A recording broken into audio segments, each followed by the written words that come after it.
আসসালামু আলাইকুম। আবার শুরু হয়ে গেছে 1st জানুয়ারি নববর্ষ। তো ইংরেজি নববর্ষ 1st জানুয়ারি আমরা ২৪ সাল পরে আমরা ২৫ সালে আগমন করব বা ২৫ সালকে আমরা সাদরে গ্রহণ করব। তাকে শুভেচ্ছা জানাবো, ওয়েলকাম জানাবো। একটা কথা বলে রাখি যে এই নববর্ষে আমরা স- সবাই আনন্দ উৎসবে মেতে উঠব। আনন্দ উৎসব মেতে ওঠার মধ্য দিয়ে আমরা আমাদের নিজের অস্তিত্বকে নষ্ট করে ফেলি, আমাদের নিজের ব্যক্তিত্বকে হারিয়ে ফেলি। আজকে দেখুন দুই একটা বিষয়ে আপনাদের সঙ্গে যদি শেয়ার করি বুঝতে পারবেন।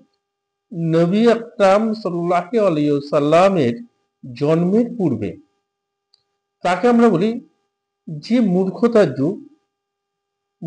যুগ বলেই আমরা জানি। তারা অজ্ঞতার যুগ বলা হয়, যেমন অজ্ঞতার যুগ বলেই আমরা আখ্যায়িত করি। মনে রাখবেন, সেই অজ্ঞতার যুগেও মানুষদের মধ্যে এইরকম কবিতা প্রতিযোগিতা চলতো, উৎসব হতো এবং মেলা হতো।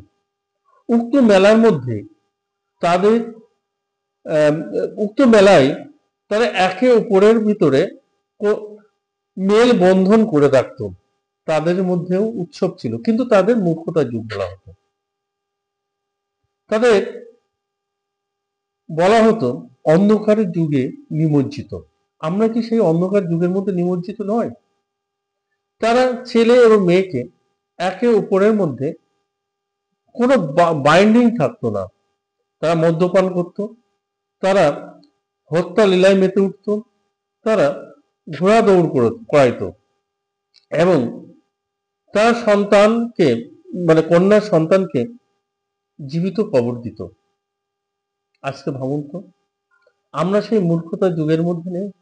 আমরা নববর্ষের মধ্যে আনন্দ উপভোগ করব, এই সেই কি আমরা সেই মূর্খতার যুগের মধ্যে চলে গেলাম না? আমরা মদ্যপায়ী হয়ে যাব। নারী পুরুষের কোনো সীমাবদ্ধতা থাকবে না।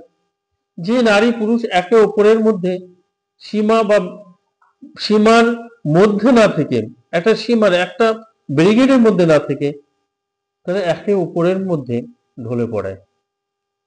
তারপর কেউ বা মৃত্যুবরণ করে, কেউ বা এমন এক পর্যায়ে যায় সে মুখ দেখাতে পারে না, লজ্জায় তারা মুখ দেখাতে পারে না। এই কথা ভাবতে হবে। আমরা নববর্ষ করে মেতে উঠলে আমরা ওই নববর্ষ করবো না যে নববর্ষে মূর্খতার যুগকেও হার মানাবে। আমরা ওই নববর্ষ করবো না, যে ওই উৎসব করবো না যে উৎসবটাকে জাহিলিয়াত যুগকেও হার মানিয়ে দেবে। আমরা আমরা ওই আনন্দ থেকে দূরে থাকবো, আমরা ওই নববর্ষ থেকে দূরে থাকবো। আমরা নতুন বছরকে সাদরে গ্রহণ করলেও আমরা কিন্তু ওই আনন্দ উপভোগ এমন কিছু না হয় যে আমাদের মৃত্যুটাকে আহ্বান করে। আজকে এই পর্যন্ত। আমার এসএসএ টেলিভিশন ইউটিউব চ্যানেল আপনারা সাবস্ক্রাইব করবেন, লাইক করবেন, কমেন্ট করবেন এবং নতুন নতুন ভিডিও পেতে আপনারা অপেক্ষায় থাকবেন, আমার সঙ্গে থাকবেন। নতুন ভিডিও পাওয়ার জন্য আমাকে উৎসাহিত করবেন। আজকে এই পর্যন্ত। আল্লাহ হাফেজ।